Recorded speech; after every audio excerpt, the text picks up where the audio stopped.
Hi అండి, welcome to our channel. ఈరోజు video వచ్చేసి బీన్స్ ఫ్రై అండి. దాని ప్రాసెస్ ఎలాగో ఇప్పుడు చూసేద్దాం. నా ఛానల్ కనుక మీరు ఫస్ట్ టైం చూస్తున్నట్టయితే కనుక ప్లీజ్ సబ్స్క్రైబ్ చేసుకోండి. అలాగే పక్కనున్న బెల్ ఐకాన్ని క్లిక్ చేయండి. నా నోటిఫికేషన్స్ మీకు వచ్చేస్తాయి. ఇప్పుడు ప్రాసెస్లోకి వెళ్ళిపోదామండి. ఇలాగా ఒక మిక్సీ గిన్నె తీసుకొని అందులోకి పావు కప్పు పచ్చి కొబ్బరి అండి ఇలాగ ముక్కలుగా కట్ చేసుకున్నవి ఇందులో వేసుకోవాలి.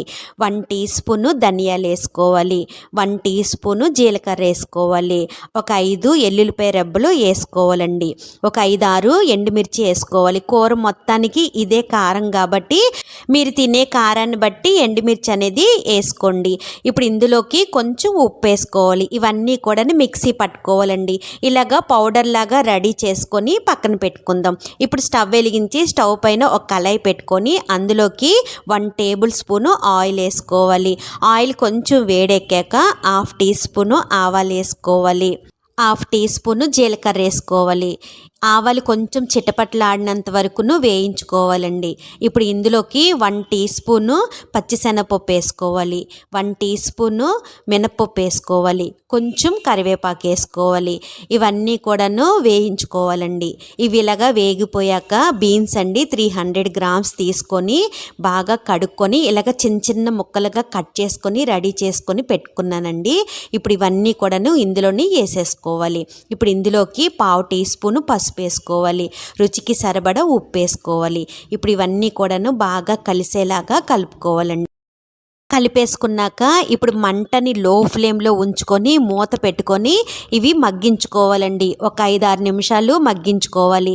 మధ్యలో మూత ఓపెన్ చేసుకొని కలుపుకుంటూ మళ్ళీ మూత పెట్టుకొని ఇలాగా మగ్గించుకోవాలండి. ఈ బీన్స్ అనేది మెత్తగా అయ్యేంత వరకును మగ్గించుకోవాలి. మళ్ళీ మూత ఓపెన్ చేసుకొని ఒకసారి ఇదంతా కూడాను బాగా కలుపుకోవాలండి.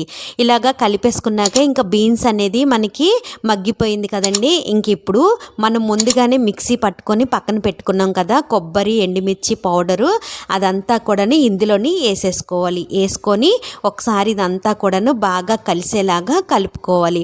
కలిపేసుకున్నాక ఇప్పుడు మూత పెట్టుకొని మంట మీడియం ఫ్లేమ్లో ఉంచుకొని 2-3 మినిట్స్ మగ్గించుకోవాలండి.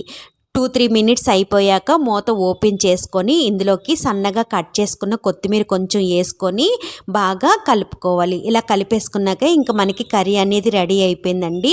స్టవ్ ఆఫ్ చేసేసుకొని బౌల్లోకి సర్వ్ చేసేసుకోవడమే. ఈ ఫ్రై అనేది సాంబార్లోకి రసంలోకి సైడ్ డిష్ కింద చాలా బాగుంటుందండి. వేడివేడి అన్నంలోకి కూడాను చాలా బాగుంటుంది. తప్పకుండా మీరు కూడా ట్రై చేయండి. నచ్చిందండి? ఈ వీడియో కనుక మీకు నచ్చినట్టయితే లైక్ చేయండి, షేర్ చేయండి, మీ ఫ్రెండ్స్కి ఫార్వర్డ్ చేయండి. సబ్స్క్రైబ్ చేసుకోవడం అస్సలు మర్చిపోద్దండి. పక్కనున్న బెల్ ఐకాన్ని క్లిక్ చేయండి. నా నోటిఫికేషన్స్ మీకు వచ్చేస్తాయి. Thanks for watching.